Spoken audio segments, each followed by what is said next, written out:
günlerden geleceğe yollar açar. Kara kanın karanlığa ışık saçar. Ah günlerden geleceğe yollar açar.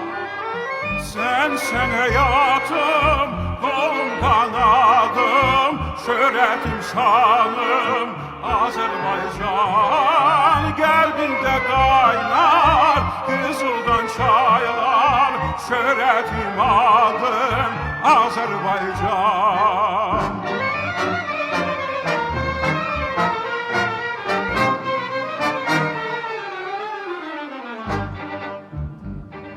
Sen gözümün ışığısan mavi xəzər, Güneşle bir oyanırsan səhər-səhər.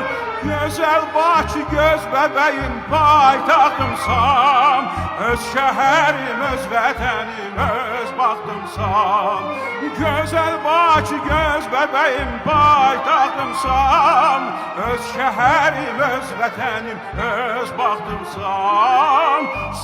Sen hayatım, kolum kanadım, şöhretim adım Azerbaycan. Kalbimde kaynayar kızıldan çaylar, şöhretim adım Azerbaycan.